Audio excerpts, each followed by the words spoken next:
Welcome, professional wrestling fans, to the PW Fan, the ultimate pro wrestling podcast created by fans for the fans. This is episode 170, our WrestleMania predictions exclusive. I am your host, collector, barber, musician, and most importantly, a professional wrestling podcaster, Talk Wrestling, Tim Gilbert. And I'm your host, the architect of pro wrestling podcast, Booker Andy. And our good friend, the no-selling indie wrestling fan, Jeremy, will not be joining us tonight, but we do have his WrestleMania predictions. He's doing something very important, and Jeremy, wink, wink, thinking of you. Love you, buddy. All right, today we will be reviewing and discussing this week's happenings in the world of professional wrestling. But before we get started on that, please go to youtube.com/backslash the PW Fan Pod, so you can comment, like, and most importantly, subscribe. We're on all the socials at the PW Fan, mostly Instagram and TikTok. And last but not least, if you want to buy a t-shirt, go to prowrestlingtees.com/the PW Fan. All right, Andy, this is episode 170. Why don't you take it away, boss? We'll get going. All right, this week we're going to be talking about the Owen Hart tournament qualifying matches. We'll be talking about the Owen Hart tournament. Yes, we're going to be talking about this past Monday's Seth Rollins and Paul Heyman segment. And we'll be doing, as Tim said, WrestleMania predictions and more. So let's get right into it with AEW Dynamite. All right, let's get going. I'm on a hate breed kick. Hate breed. No, one time we were playing Bruce Springsteen at the barbershop, and somebody called the shop, and our shoe shine guy answered the phone. He said, "Black Comb, we're on a Springsteen kick." So that's right now. Let's review this. I'm on a Haybury kick. Dynamite opened up with a Death Riders little video package. Jon Moxley had the pre-tape promo. He declared that the AEW roster doesn't want it badly enough. Took aim at the rest of the contenders that have come after him, questioning their desire for greatness, and issued a specific warning to the Young Bucks, who we saw return this past weekend. Was it this weekend? Oh, I mean, no, it was last weekend, but we're talking about it stuff now. But the Young Bucks returned, as we talked about last Monday. Unfortunately. But this is the first time we get it's the fallout of that for Dynamite. The fallout of All Out? No, the fallout of Dynamite. No, that is what we always name that episode after All Out. Next year will be the fallout of All Out year 3 or 4. I can't remember. 3, but this time it's in Texas. Remember, Texas. And he issued a specific warning to the Bucks, telling them that they aren't ready for the war they're about to start. The first match of the night was Moxley defeating Shibata. Post-match, Bucks. Shibata. No, we'll get into poopy in a second. The Bucks would come out post-match and said that their actions at Dynasty were for their friend Hangman Page, because of they allowed Swerve to not become champion, and they extended an offer to Moxley to join forces. Kenny Omega would interrupt and verbally destroy the Bucks, comparing them to messy Shih Tzus and sparking Dookie chants from the audience. Well, I gotta agree with Kenny on this. Thank you, Kenny. He warned them and that he's back and ready to fight. The only thing about this is he said all that, and you know that they were like hugging backstage after this. So it's just kind of like, all right. Well, because he talked about the last time that they were on TV together, they put him in an ambulance when he was talking about his diverticulitis.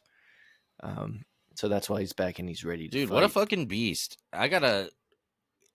Anybody that's gone through diverticulitis is a fucking monster, dude. Hey, is that what Brock had in UFC? Yes, and I won't say his name on air, but you and I actually have a close personal friend who has it. And it's crazy, man. It's something that if you go through, you're a warrior. That's some crazy shit. Good for Kenny. Yes, sir. This would spark, though. Remember at Dynasty, Okada came out after Kenny's match. They kind of had a face-to-face. So Okada then arrived. If you remember, he's part of the Young Bucks, this version of their elite. Confronted Kenny. Before anything could escalate, Swerve would come out with a steel chair and on the mic, he declared it's buck hunting season. So Swerve's a little pissed. Suddenly, Pac would attack Swerve from behind, which would lead into their scheduled match. Swerve would end up defeating him via pinfall, delivering a house call kick and the Swerve stomp. But the match ended abruptly, and it looked like Pac landed badly on a buckle bomb, injuring not his neck or anything, but his ankle. Doc Samson would check on him mid-match. He continued through it, though, and finished the match, but it does look like he might be hurt. After the match, Hangman barged into Swerve's locker room. Swerve wasn't there, but Prince Nana was, and he warned Nana to stay out of his business in the Owen Hart Foundation tournament. After that, it's such a random fucking thing. I was like, why? But they called it the $400,000 explosive 8-man tag. Like, okay, where the winning team each earns that's a mouthful. Each team earns $100,000. It was Will Ospreay teaming up with Speedball Mike Bailey, Mark Briscoe, and Kevin Knight versus Ricochet, the Beast Mordos, Leo Rush, and Action Andretti. Ospreay's team would end up winning. And yeah, I mean, it felt super random. I was just, I had to rewind. I'm like, wait, how much money is this for? Not like, something solid and even, but that's Tony Khan for you, man. Then we had the Hurt Syndicate celebration, which was interrupted by MJF. Hurt Syndicate were out there celebrating their victory at Dynasty when MJF interrupted. He started acting as though he was a part of the group. I'm trying to see. I wrote down. He is part of the group. So he says. He said, "Look at us, huh? I don't know if you know this, but we hurt people." Talking to the audience when he was saying this. Bobby Lashley would firmly state that he didn't need MJF, and MVP said that he could only join if he received 3 thumbs up. Shelton gave a thumbs down, which meant that the Hurt Syndicate is rejecting the offer. Who didn't see that coming, I guess. Women's Owen Hart Foundation Tournament. Chris Statlander versus Thunder Rosa. Chris would defeat Thunder and move on. Then Tony Storm would be on commentary throughout this match. And I forget who she's going to move on to face in this tournament, but I think that's decided later with another Owen Hart match in the night. We had a learning tree segment, your favorite. Chris Jericho was confronted by Big Bill, who told him that he and Brian Keith were tired of being treated like punching bags.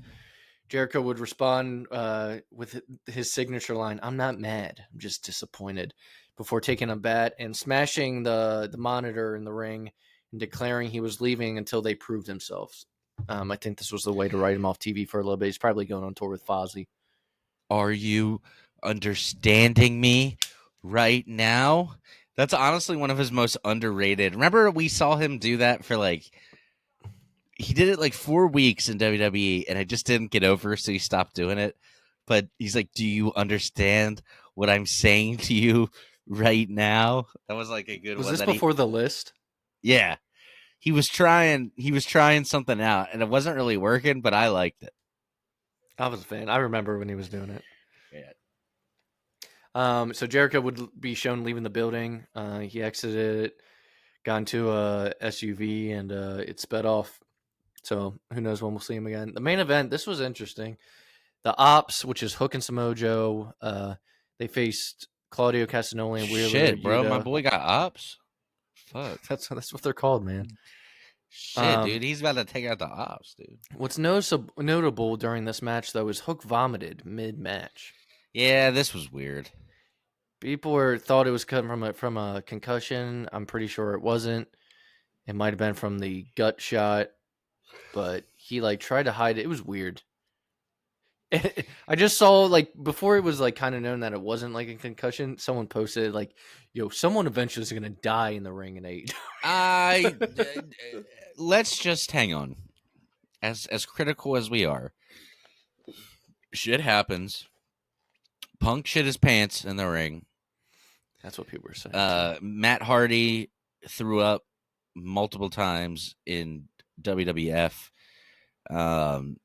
It's happened. I think Bradshaw or Eddie Guerrero, one of the two, puked on the side. It happens. The thing is, you gotta wrestle whether you're sick, you're not sick, you got the flu, you don't.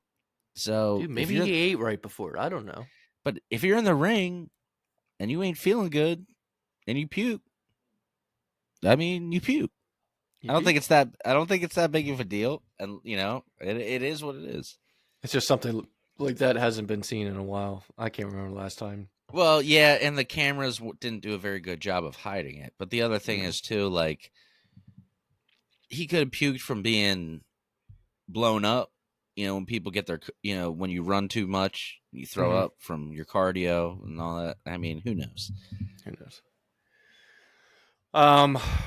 But that's how the weird way. But that's how Dynamite ended. Let's get into Collision. Collision was eventful this week. FTR would open up the show after betraying Adam Copeland. They addressed the betrayal. They claimed that Copeland was selfish and had been holding him back, stating that they were no longer willing to be his new quote-unquote edgeheads. I didn't even know if they could use that term, but they did. That's what they said they were getting turned into. Tony Schiavone would end up getting in the ring and confronted FTR about their actions. Tony would mention Dax's daughter, which would make tensions escalate. And FTR attempted to attack Schiavone, but Nigel McGuinness got up from the desk, got in the ring. And then Daniel Garcia, who was supposed to be friends with FTR, tried to get involved in the situation, but was shoved down by FTR, who then kind of faked an apology. Dude, there's some fucking guy that like a year ago made a Daniel Garcia meme, and now anytime, forever, probably for the next 20 years, anytime I see Daniel Garcia, I just think of that Drake song where he's like, I don't want to come on too strong. And he starts doing the gyrating. Dude, I can't. Is it him in the ring? That's all I see now. Yeah. Okay. It's the Drake song. Does he still do the dancing? Dude, that's all I'm gonna think of for like. It is stupid, but that's how the internet works. Somebody made that shit. Now that's all I'm gonna think. Backstage, Tony Storm would put the Women's Own Heart tournament on notice since she is the end game for the winner. They get a title match. So she delivered backstage promo, which humorously critiqued the remaining participants, except for Chris Statlander. She excluded her, I guess, because she likes her. But speaking of the tournament, we had a qualifying match. I like her too, dude. Chris Statlander's like the coolest chick in AEW. She's one of the better ones, yeah. Yeah, she's badass. Especially. I mean, I get why she might like it, but I never liked the alien gimmick. Well, she dropped it. I know. I'm saying I that's why I started to like her. Is when she came back and like defeated Jade, and she had like dropped all that. Dude, I wonder how much they were paying for that song. The "You're an Alien," dude. That had to be Tony. Was she using that? Yeah, in the beginning. Oh God, dude, it was probably so much money every time she used that shit. Interesting. Jamie Hayter would defeat Billy Starks in the Women's Own Heart tournament. So Jamie Hayter would end up moving on. Matt Menard and Angelo Parker would confront FTR backstage, who are their 2.0. So Daddy Magic and Cool Hand Ange confronted FTR, criticizing how they treated Garcia. This would set the stage for a match later on the night. Anthony Bones would have a singles match versus Blake Christian. Anthony Bones was accompanied by Billy Gunn, and he would end up winning his match. Post-match, Bones declared himself the quote-unquote five-tool player and issued his own open challenge to anyone in the locker room. Hopefully his open challenges go better than Max Caster's. I'm liking the return of Anthony Bowens. I do too. I think he's a guy that you take him outside the tag team stuff, give him a chance to shine, and let's see what happens. Well, I mean, one of the two is a face, and then the other is a heel. People always seem to like Bowens more than Max. Yeah, Max Caster comes across more of he seems like he could be more of the slimy, like Enzo Amore Mm-hmm. type heel, where Bowens is in good shape, big dude. You could see like a nice single run on him. Do you think it's smart for right now to kind of have Billy Gunn still at his side till he's established more as a singles? Yeah, because that's how that fan base right now knows them. Mm-hmm. Playing it safe. Yeah. Obviously, he's going to turn on him eventually. I've noticed Max Caster's gear. You know how Dynamite and stuff is on HBO Max now, and his name is Max. He just has the Max logo on his fucking gear now. Yeah. All right. FTR would destroy Matt Menard and Cool Hand Ange very quickly. They brutally attacked them during their match, delivering multiple spike pile drivers. Garcia would come in the ring and pleaded for them to stop. This would prompt FTR to pin Daddy Magic instead of inflicting further harm. Post-match, Garcia checked on his friends. FTR would return the assault onto Garcia, delivering two more spike pile drivers. Dax would also struck and push down a referee during the chaos. They were about to do a third pile driver when Adam Cole and so now I guess because the Kingdom is not a part of this Adam Cole group anymore, they have another new name for Adam Cole, Kyle O'Reilly, and Roderick Strong, which is called the Paragon. And they still say, and that's undisputed, but the name of the group is the Paragon.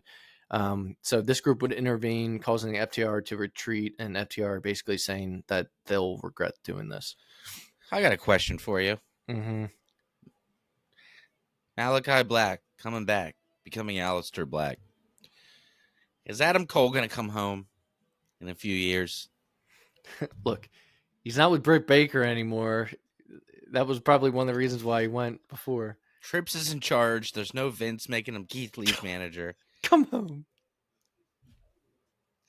I would love to see that shock the system. And then he comes walking out. Dude, bring back the whole all three of them. You don't need Bobby Fish. We're not Bobby Fish. We're good on that. Fish, but I mean, I'd love to see it.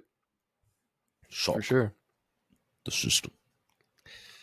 2015 Black and Gold NXT is goated. Oh, solid. Yeah, man. I mean, we've talked about it before. We don't have to get into it, but I wish I had Raw on. About it. I wish I had Raw on right now, but my table faces the wrong one. It's go home week before Mania. Very excited. I got to finish it. I had to pause it before we started recording. All right, two more things with Collision: Athena versus Harley Cameron. Yeah, well, actually, I switched the first letters of the names. Harley Cameron, Women's Owen Hart Tournament. Athena would advance. This would mean that in the semifinal, she's going to face Mercedes Moné. And then the main event, Men's Owen Hart Tournament, was Konosuke Takeshita versus Brody King. Takeshita would end up winning. And that means in the semifinals, Takeshita will face Will Ospreay to see who goes to the finals. All right, let's get into Raw this past week. Raw opened up with Adam Pearce introducing the Women's World Champion Io Sky, as well as challenger Bianca Belair to discuss their Mania match coming up. Rhea would interrupt. This led to an exchange between the three. Pearce would end up announcing that Rhea would be added to the match at Mania, making it a triple threat, which I think we all kind of assumed at this point, right? Lyra Valkyria would... I remember we were unsure, though. We were like, are they going to do 2 triple threat matches? Or they have 2 triple threats. They have a fatal 4-way now. Yeah. Fuck it. We'll see. We're doing it live. Fuck it, we're doing it live. Lyra Valkyria would successfully defend her Women's Intercontinental Championship against Bayley. Because Raw is on Netflix, Bert Kreischer had his new special out, and Bert would appear. Fucking belly and all backstage. He would be seen with Otis, who would also rip off his shirt. Backstage, Bert was front row with his wife, Leanne. And there was some stuff that happened after the show with him and Punk, and Bert was doing choke slams to Austin Theory and Grayson Waller. You can find the videos online, but It's pretty funny. Looked like it was having fun. El Grande Americano would For defeat. those who don't know, Andy is a big stand-up head. He follows the scene. I do. I don't care for Bert's comedy. I do like him on podcasts sometimes, especially with him and Tom Segura. I find him funnier bouncing off of people rather than just His stand up. him by himself. Yeah. Yeah, me too. But he's friends with a lot of the people I like, so I usually get him bantering with them in some way. It is crazy, just like, wrestling or music or comedy, dude. Like that has its own scene too. It has a big resurgence over the past decade, and people really that cool. Follow it, and all the different comedians. Well, I mean, I'm deep in it. Well, we've loved it since we were kids. Andy, long story short, Andy and I, in 2001, post 9/11, it was a weird time and kind of an uncertain time. So Andy and I sometimes would stay up and we'd watch like South Park and stuff on Comedy Central. It was like the first special I ever saw. Yeah, even though we probably shouldn't have. And I remember we watched a Dane Cook. Laugh all you want, but when you're 11 and 9, Dane Cook's fucking hilarious, dude. It was his very first special on Comedy Central. It was like his yeah. And I thought it was the funniest shit in the world. Well, it's funny too that we, even that young, we like actually understood like what he was saying. Yeah. But yeah, ever since then, you and I mean, you specifically, but we've loved stand-up our whole life. Well, it's like after Dane in his heyday, then like there was no one that really caught my eye for a long time. And then Kevin Hart had some early funny specials. Chappelle's early specials were funny. Bill Burr. Well, even before I got into Burr, I was big into like when Netflix came around and was like starting. Well, Burr was one of like the first specials. Well, how can you I don't know if you like him anymore, but dude, when you were the only high school kid I knew that was reading George Carlin books. Yeah, I mean, well, that's what I'm saying. Like George Carlin and Bill Burr were one of like the first couple specials that were put onto early Netflix days, like digital Netflix, not the mail-in DVD ones. And that's what kind of sparked that. And then it just kind of went from there. Chris Porter, fucking Bill Burr, Tom Segura, like. And then you find out all these people you like have podcasts, and you start listening to podcasts. Dude, they're so good. I love them. I'm a big. People can feel how they want about him. I don't give a fuck. But dude, Shane Gillis is hilarious, dude. That's my dude right now. So good. Yeah, I told you I showed our uncle him. So, all right, back on track. I mean, I could talk about comedy for a while. I don't want to veer off.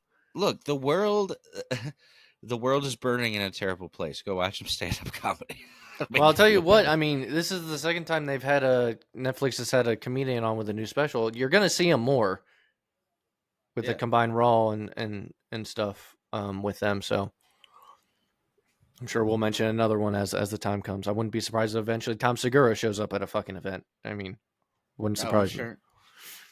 All right, El Grande Americano. It was a 6-man tag match. El Grande Americano and they teamed up with the Creed brothers to face the LWO. He would use a foreign object concealed in his mask to headbutt Dragon Lee, which would get him the victory.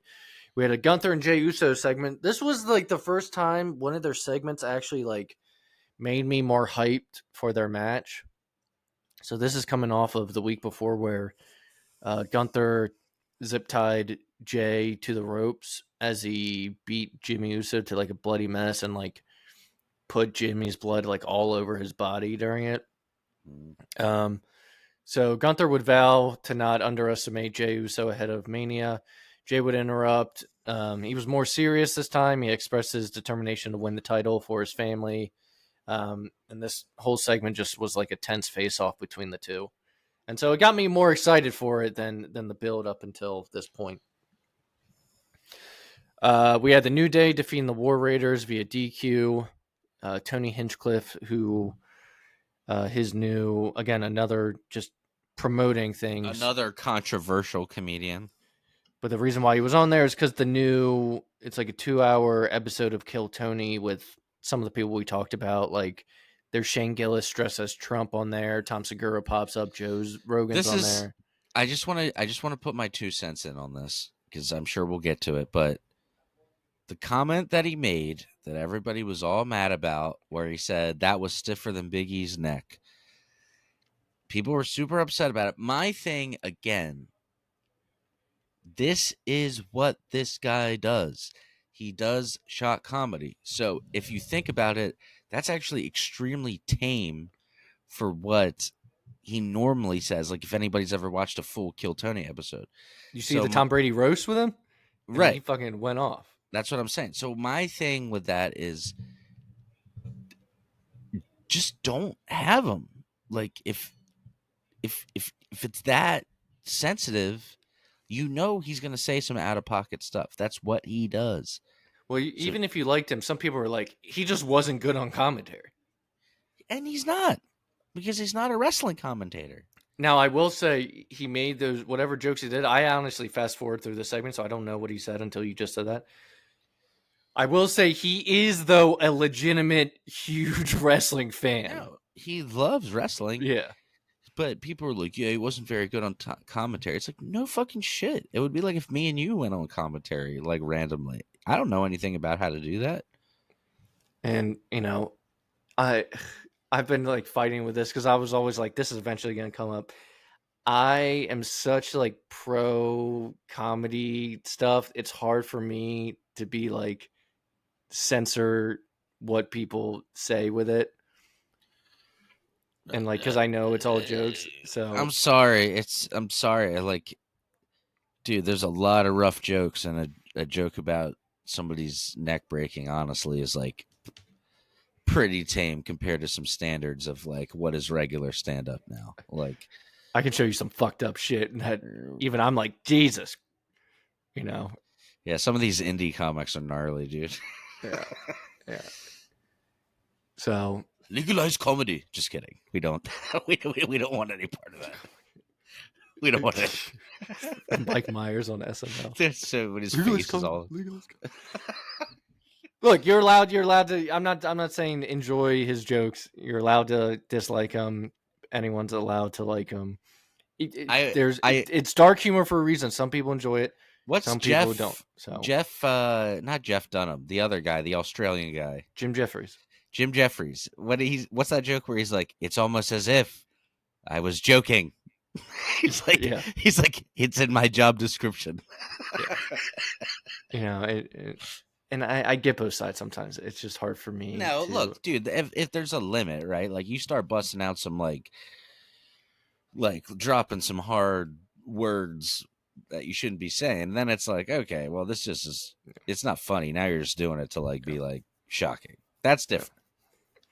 Yeah, I defend comedy too much and legalize comedy. All right, let's get back to. I want to get into it. Yeah, but was he good on commentary? No. Should he have said some of the things on commentary? No. We've lost every listener that we. I know. I'm like, and it's probably because of me. Jesus. All right. WrestleMania. Andy loves comedy that much that even he, the captain of the ship, got distracted. Yeah. I'm not gonna. Let's move on. It's brought me so much joy over the years. I just like, you know, I defend it a lot. So, all right. There's a WrestleMania match announcement, the Fatal 4-Way I was talking about. Braun Breaker versus Penta versus Finn Balor versus Dominic Mysterio for the Intercontinental Championship. Then we had Penta defeating Dominic Mysterio. After the match, a brawl would ensue between Balor and Braun Breaker, with Balor standing tall at the end. Rey Mysterio would request a match against El Grande Americano at WrestleMania. So, hey man, we're getting two goats battling it out. Dude, every time you say El Grande Americano, I just think of a giant Starbucks drink.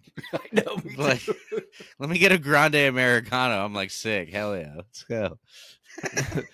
But you got two luchador goats going at it, man. I need ice and oat milk. Hit me. Yeah, this girl I go to school with today, she was like, I don't even think she knew like I watched wrestling. She was like, I went over to my cousin's house this past weekend. We watched Raw. I was like, wrestling? She's like, yeah. And I like started talking to her. and about like how I like watch wrestling, do a podcast, and she's like that. She called him El Grande Mexicano. I was like, oh, El Grande. She's like that motherfucker pissed me off. She's like, I was so offended by his gimmick. Chad Gable. Yeah. Well, he's doing what I he's was like, that's exactly what they're going for. It's the Grande Americano is El Grande crazy. Americano. All right, let's talk about this. Do they say it like that? What, El Grande Americano? Yeah, like real like white like that. I mean, I think so. It's Michael Cole and Pat McAfee. I'm gonna have to like listen in the next time. I want to know like how white. Well, he has a match at Mania now, so. All right, let's talk about. Are they? Do they say like? I'm not gonna do it justice, but is it like grande or is it like grande? The announcer might say something different, but El If they're Grande like it's El Americano. Grande Americano coming out, I'm like, oh my god, dude. Well, McAfee kind of has that voice. I loved him, McAfee, with just to bring it full circle with the comedy, where he was like, Shea Gillis is here, big Eagles fan, and everybody boos him. And he's like, I didn't know that you were gonna do that to me, but since you did, fuck you guys, go Birds. you can see Pat McAfee's like, he's like, okay. He's like, all right. He's giving away money, and he's like, fuck you, dude. He's like, fuck you, go Birds. People were getting so Michael mad. Cole also came out drunk and gave McAfee like a bottle of Jack I during love that it. thing, and then Shane Gillis would ref a sumo match, and they wanted him to say all these Japanese words. He's like, I didn't say any of that shit correct. Dude, Raw was a straight up party on Monday. It was awesome. Well, that part wasn't Raw. The Shane Gillis stuff was like McAfee had like an event in an arena. Oh no, that's the thing. That's the thing I saw where he's like, Yeah. "Fuck you guys, go Birds." Yeah, And you can tell Pat McAfee's like, "All right." Seth, all right, the main event segment of Raw. I was excited to get to this. Seth Rollins and Paul Heyman segment. Rollins confronted Heyman, demanded answers about Heyman's alliance with Punk. He was kind of trying to manipulate Heyman. Talked about, he's like, you could make the season on everyone and just take him out right now. And he started pushing him, slapping him, pushing him again. Heyman snaps. He was like, don't put your hands on me again. Rollins grabs him, puts him in the corner. This makes Punk come out. Punk runs out. They fight a little bit. Rollins runs away as Punk slides into the ring to help Heyman. Rollins ends up stopping him. Paul's checking on Punk, and Rollins fakes stomping on Paul Heyman's head and says, now you owe me a favor. This segment was great. I thought Rollins looked awesome in this entire segment. He needed it. I don't want him to be like the piece that's forgotten, you know? Yeah. This part was really good. Heyman's always great. I liked when he kind of snapped on Rollins. How'd you feel about all this? It got me excited for the match. Didn't it make you watch the doc? Yes. Or was that the week before? No, that was this. Okay. He was so good that it made me go watch the Paul Heyman documentary that I own. It's also on Peacock for those that want to watch it. I'm a physical media man. I like DVDs. As we both are, as you can see. I grabbed something real quick for after we were done. I was like, maybe I'll watch the Hellfest 2002 tonight. Okay, so I want to quickly get through this before my computer dies. Figure out how much power's left. But did you just edit yourself? Your my computer? My computer died. Sorry, everyone. We're killing dead air. Andy is currently getting a charger of some kind. Yeah, I'm getting a charger. I should Contraption. be more prepared.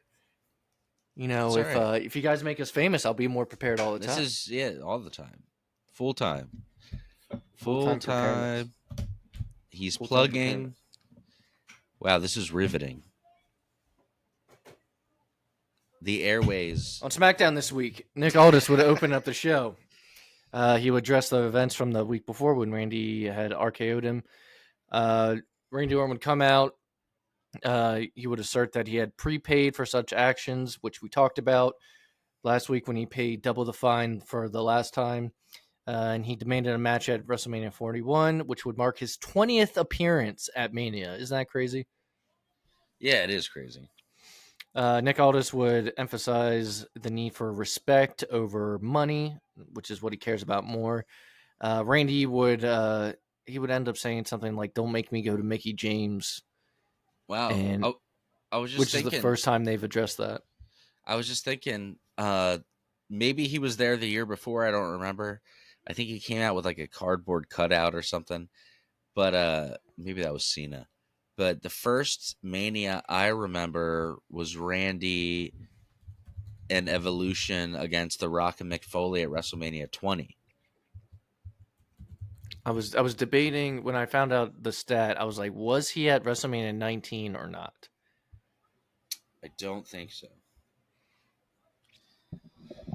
I don't believe so. I believe 20 was the first. When he was on in a tag team, right? Yes. Okay.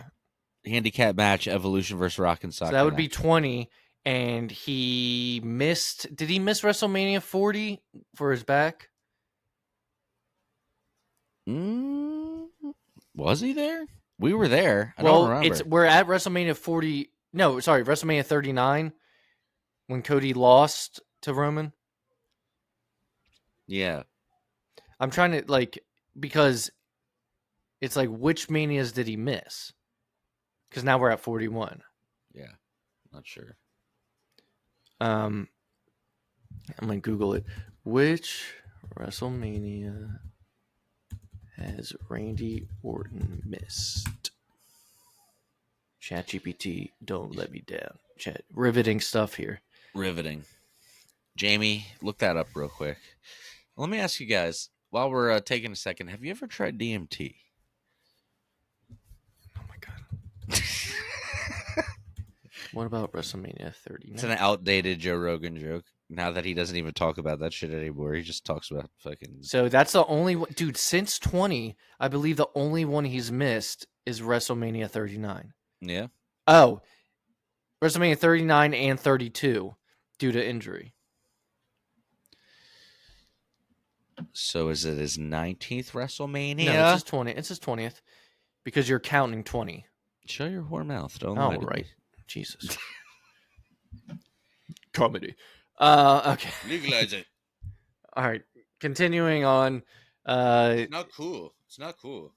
So during this Nick Aldis Randy Orton thing, the confrontation would escalate when Solo and Tama Tonga would appear, leading to a brawl. LA Knight would intervene to assist Randy, setting up a tag match for later.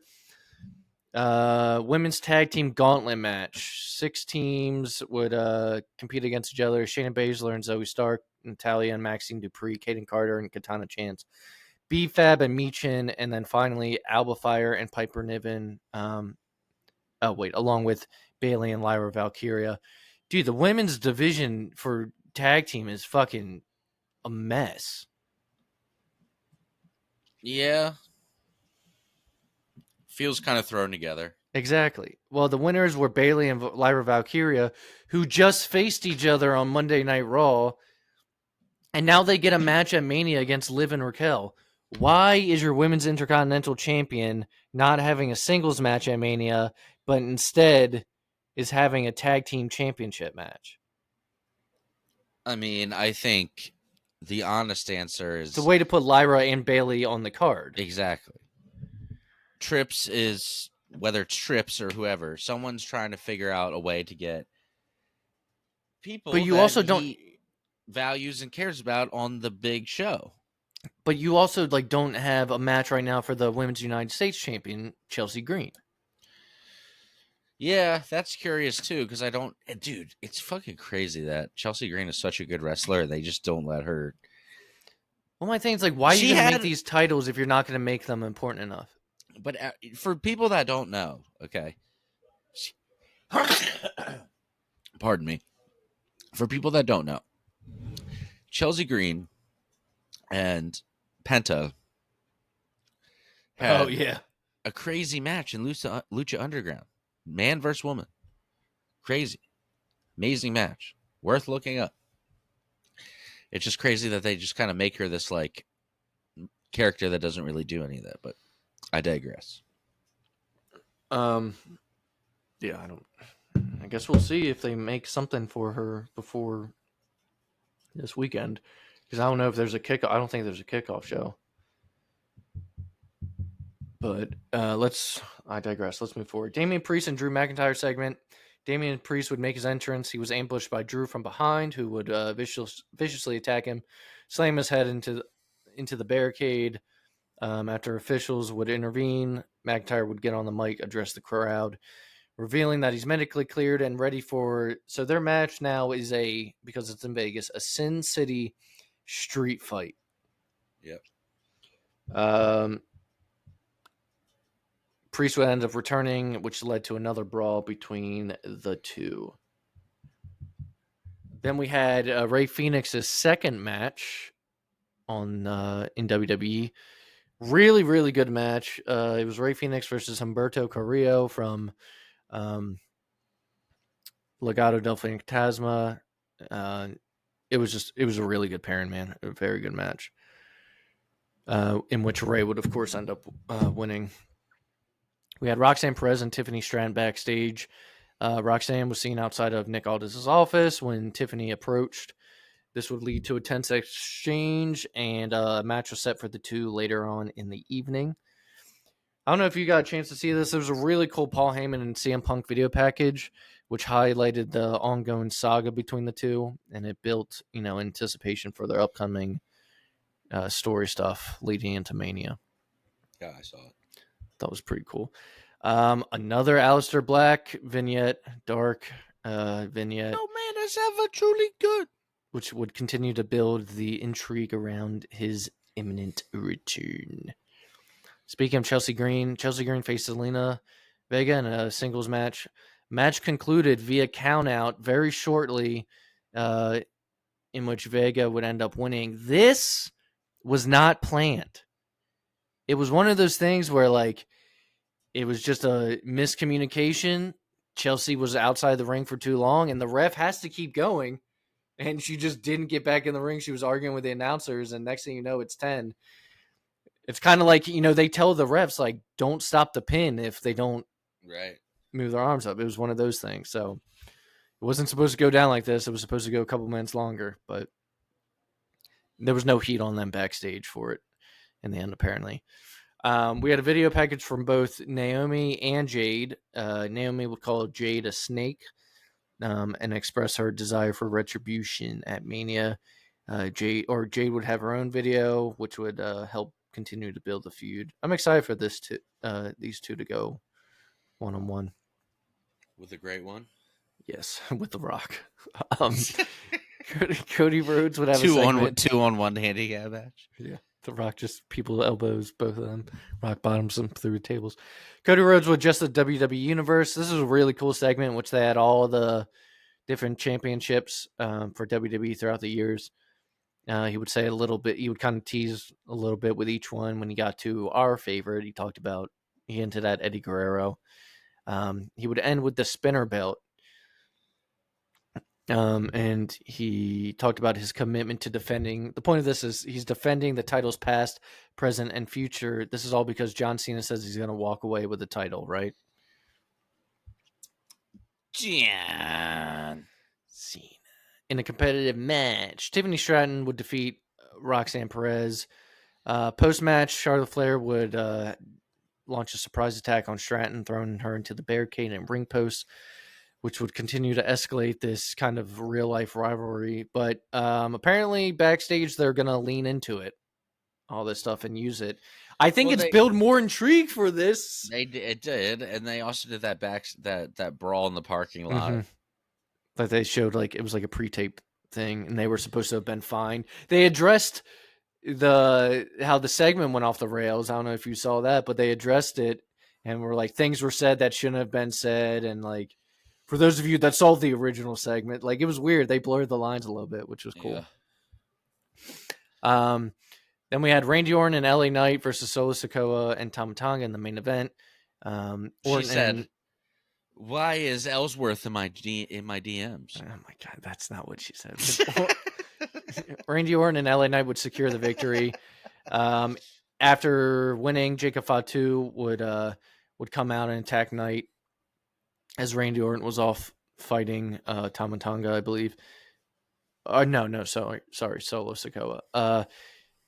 And this led a dominant impression ahead of Mania for LA Knight and Jacob Fatu. But now we get to my favorite part of the pod. Let's get into SmackDown for the first time, which is cool. I'm down for it. They literally were like, these are the matches you're going to see Saturday. These are the matches you're going to see Sunday. So they gave us every match. Predictions. So Jeremy ahead of time sent me his predictions for these events. All right. So let's get right into it. Saturday night is going to be, let's start. Gunther versus Jey Uso for the world title. Jey Uso. Jey Uso. I go Jey Uso as well, and so does Jeremy. Charlotte versus Tiffany Stratton, Women's World Championship. Charlotte. Okay. Fuck, man. If she wins, people are gonna fucking boo the shit out of her. I don't think she cares. No. And well, I don't think she was ready for it the week before when all that shit went down because Chicago booed the fuck out of her. Jeremy predicted Tiffany Stratton. I'll go Charlotte. I'll go with you. This next one, LA Knight versus Jacob Fatu, United States Championship. It's Fatu's time, boy. Give this man the title. Yeah. I think, unfortunately for LA Knight, Fatu wins this. Actually, you know what? I forgot. I've been saying no. LA Knight's going to win.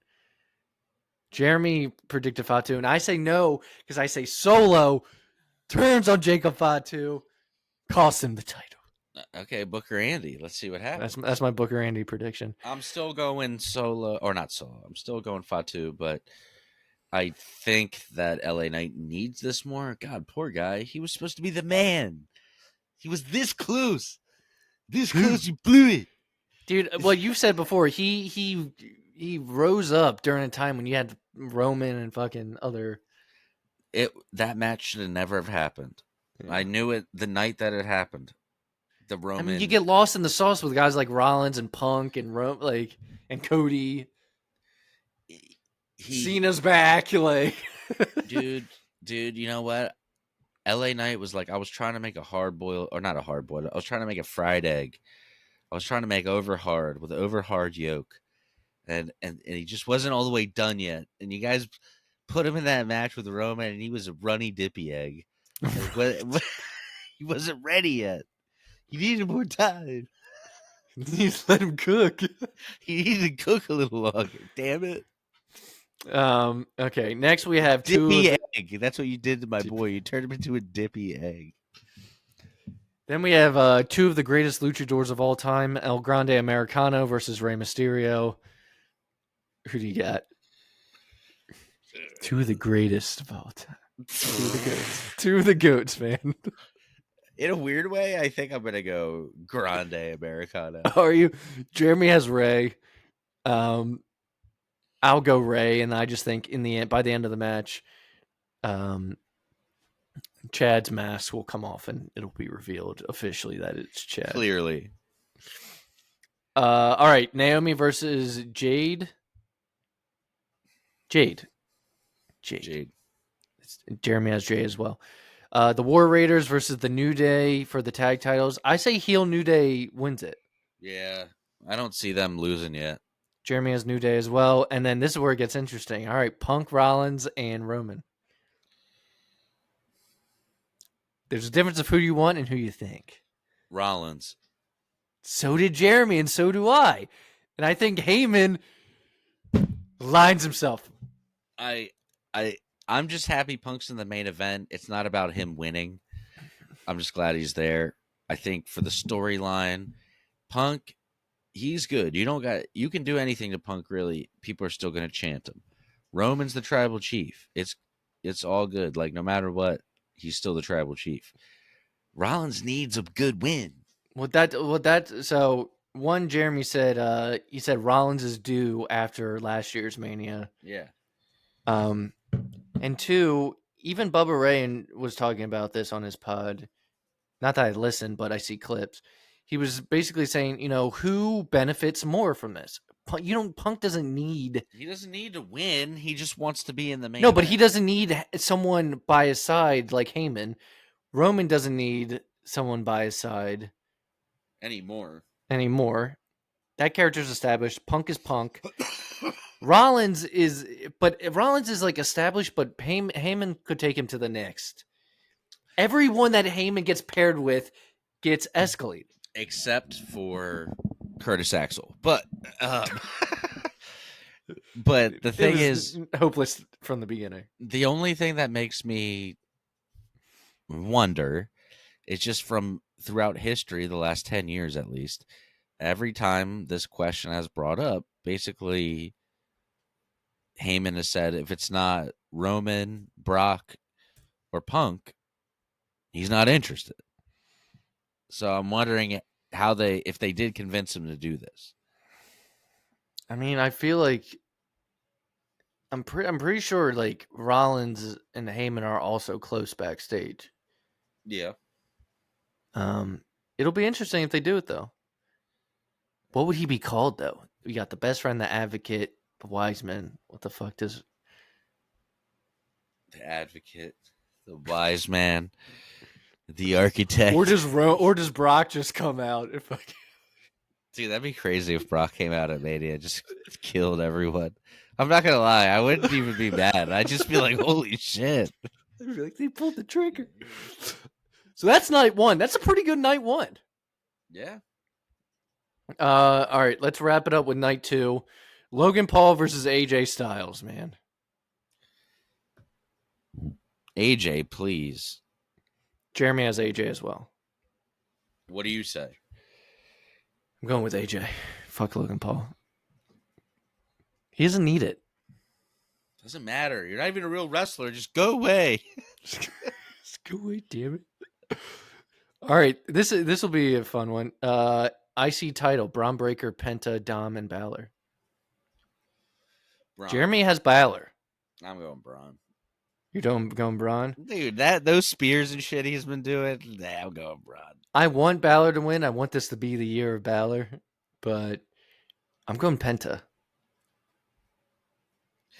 Braun's destroying everybody. I think Braun needs to lose it and start getting into the main title contenders. Yeah, I mean that's probably true. Like at this point, I could see Braun maybe winning the Rumble next year if his trajectory stays the same. All right, Io Sky versus Rhea Ripley versus Bianca. Rhea Ripley. So does Jeremy. I got Bianca. For the heel turn? Oh, I would love a heel turn. I didn't even think about that. I was just saying she's going to win. She won the chamber, but I think she might win and get the heel turn. Damian Priest versus Drew McIntyre. Drew deserves it after the year he had with Punk. Yeah, Drew's got to win this. I would like to see him. He said The Rock took me out to dinner and signed that contract. They expect to start winning some matches. Who does? Do you remember that though? Remember when Dwayne took him out to the place and they were like, he was like making a big deal about it. Jeremy has Drew as well. All right. Then this last minute match was made on SmackDown. Liv Morgan, Raquel Rodriguez versus Bayley and Lyra for the WWE Women's Tag Titles. I say Liv and Raquel win. So does Jeremy. Yeah, I'll go Liv and Raquel. All right. Well, here's the big one: Cody Rhodes versus John Cena. John Cena. You get the 17. Mm-hmm. Jeremy has Cena as well. Well, first of all, a couple of things. Ric Flair says he's not allowed to show up because of AEW. No, he said he's not allowed to show up because he literally went on Twitter was like, "I'll fucking climb over the rails." No, but he recently said he's like, I actually can't show up because of AEW. Are we sure it's that, or is it sure it's he's like, I'll come backstage and I'll fucking climb over the rails and I'll bite everybody's noses off before you guys get Let me there. ask, does The Rock help secure this win? That's the other thing. We know Stone Cold's in town for the Hall of Fame Immortal Moment introduction. Does Stone Cold help Cody by taking out The Rock? It'll be good, whatever it is. You know that they got a big moment planned. I want Cena to win. I don't care. I want last this year was year the to be best heel WrestleMania of all. Cena. Last year was the best WrestleMania of all time. We were there. I can't believe it's been a year. Let me ask you, did you see the video I posted? Triple H in an interview talking about how the heel Cena turn came about? No. Yeah, it was an interview. He talked about like how he pitched it with John. He's like, yeah, usually John like listens till you're finished and then we'll like bounce ideas back. But after like Triple H ran it through, and he ran it through basically exactly how it happened. It seems like it's really good. I say if we do it. Like it's really cool. I'll have to send it to you. Like Cena had no problem with it. But it was planned pretty much the way that they did it, Triple H said. You're going to find yourself in a match tonight, Sunshine. Triple H. Why do people say the worst WrestleMania ever is WrestleMania, what, 28? I don't even remember that one. Which one? That might be why.